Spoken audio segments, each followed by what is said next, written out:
we're just giving you the general slave profile so that you'll have some idea what we're talking about. You know, you need to be able to look in the mirror and know what you're doing, but you also need to be able to look around you at the other slaves and recognize, you know, where they are too. A lot of what I talk about sometimes people say is not relevant anymore because things have changed. But you must remember that change doesn't necessarily mean better. Change just means different. And things are different. We are in the worse condition now than we have ever been in 439 years. You know. So let me just give you a few of these, and I'm going to just move through this quickly because we want to get to Dr. Jeffries and Dr. Martin, who have a very important message to bring us. Refers to other black people as you guys instead of sister and brother. You know, we used to just call each other sister and brother, but as the white people have taught us more and more this personal independence, we don't want to say no words to each other that might suggest that we are connected or that we have any kind of family relationship. And so everywhere I go, all over the country, everywhere I am when I'm around black women and black men, what you fellas gonna do? Where are the guys? And I wanna, what are you talking about? You know, and before they call me Sister Sharazad or Sister Ali, they'll say, lady, you know, they don't want no connection. That's what a slave do. Slaves want to be depersonalized. Slaves don't think about nobody but self. Slaves selfish, trying to survive and think it can't act like it got no relatives. You know, that's what a slave does. The slave also wears brand name clothes so that the designer's name is clearly visible. Now that's a bad problem y'all know we have. You can't look at a black man on TV. He got Nike on his head. He got Reebok on his chest. He got something else on his feet. You know, I'm so tired of y'all being slavery time walking advertisements. If you're going to put somebody's name on, put your own name on. You know, stop wearing everybody else's name. Stop acting like a slave on a plantation. White people brag about how cheap they got something. They got y'all tricked up. Y'all brag about how much you paid for it. How much money you gave them. As the sister explained, the markup on clothing and garments is 40, 50, sometimes 75,000%. We can't afford it. We ain't making no clothes. You know? So, you know, that's something else we need to do. And, of course, refusing to call blacks by their African or Egyptian names. We say we can't say it, you know, so we try to not call people by that. We want to keep the name that we have inherited from the slave masters. Now, that's really a slave. If you just think about, as I have said before, you never find a Jew that'll name their child Adolf Hitler. So why are you still naming yours Bridget and Amy and Shirley?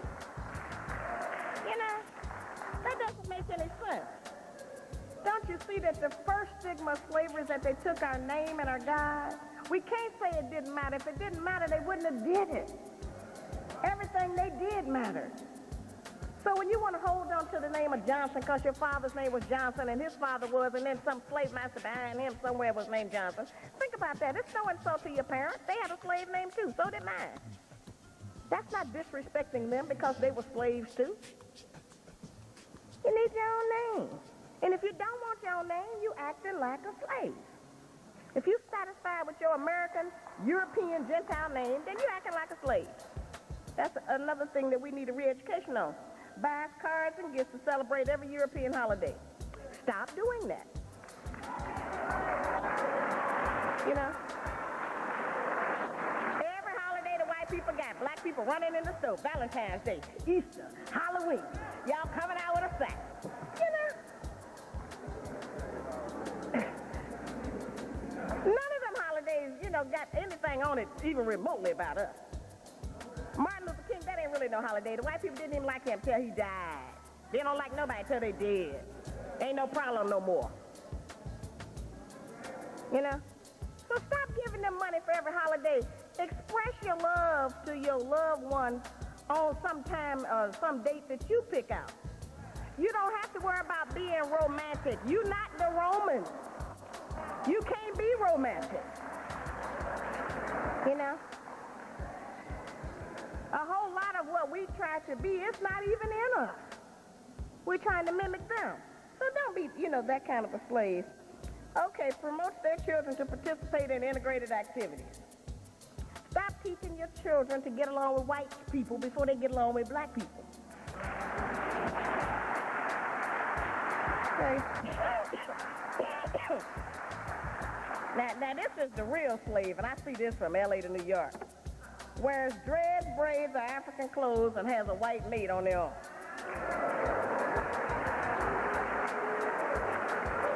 Okay, that's still going on. That's still going on. In fact, most of the people is getting so in the big cities that you see dressed like that. They got a white person somewhere. And then when I show up, they try to act like I embarrass them. Like my ideas are so ancient. Like in the TV studios backstage, you all don't have any idea what's going on. It's a riot. They all try to act like they're ashamed of me. I treat the white people so bad. I make everybody do their job. Do this. I just be on them. And then the black people, they be acting scared. They be acting like I'm embarrassing them. And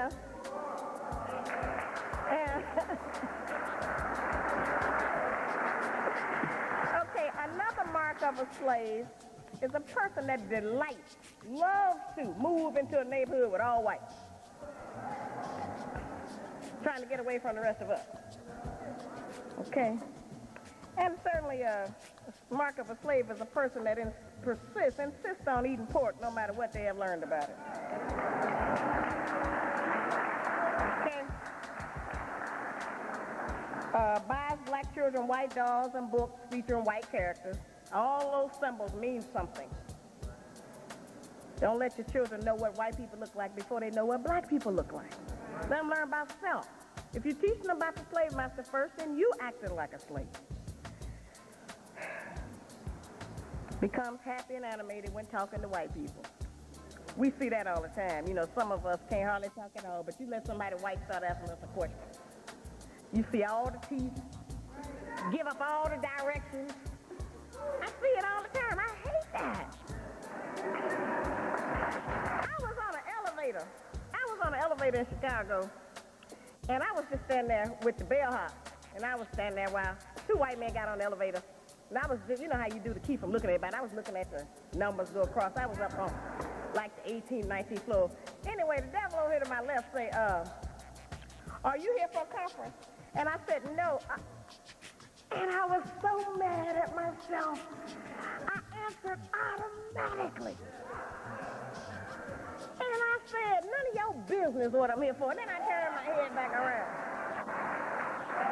Because I got mad. I was angry. And I recognized that when that white man opened his mouth, what is it? I was so, so it can happen to anybody. That's my point. And I know I'm conscious on it. So I just turned my head and said, none of your business what I'm here for. I ain't the information bureau. I don't have to answer, I ain't got to answer no questions. You don't have to do anything. And that's just, as I said, that's not to be hostile. Sister asked me, well, how do I get along with them on my job if I don't laugh at their jokes? I said, well, if it's not in your job description, I say, then you just need to go with Allah. Just do your job, and if they mess up, sue them. But they make that a requirement, that we have to laugh at their jokes. And all adult black women know, the frustration of having to be around some white men that's saying something, that's offhand. I won't even, I have to deal with it. I won't even ride in the white limousine car because I'm not riding no 2 and 3 hours with no white man in no closed-up car. So I had to have a black driver. And they came and asked me the other day, I felt really bad. The people came out and they needed to make pictures. They were taking pictures for a promotion we're doing. And the white woman called me and asked me, was it all right if she sent a white photographer? And I thought, boy, they really think I'm racist. So, of course, I told her, no, I need a black photographer because I don't think he does.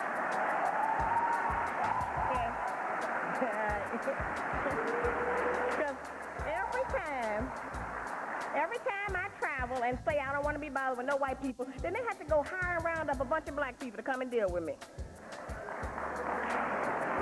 And I have reached a point where I can have things pretty much like I want to have them. And so that means I can ask for what I want, and if they say no, I can say, well, okay, I ain't coming. You know, so, you know, I've been blessed in that way.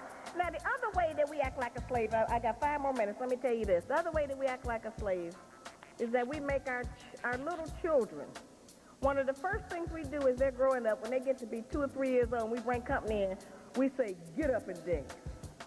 Show them you can dance. Watch them dance. That's from slavery. You know, they used to make us dance. Make all the people dance. And so we still do that. When we have a baby, the first thing it can do, we call somebody in, and we'll spank that child if it won't dance for the company. We'll beat that child. You better dance. That's from slavery. Being greedy. You know, we got a reputation across the country. If we go somewhere to a buffet or eat all you can or eat all you want, we clean them out. You know, we take food home in our pocketbook.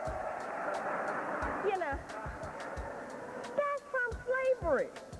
It's a slave reaction of being deprived of food and having to sneak and hide and hoard food.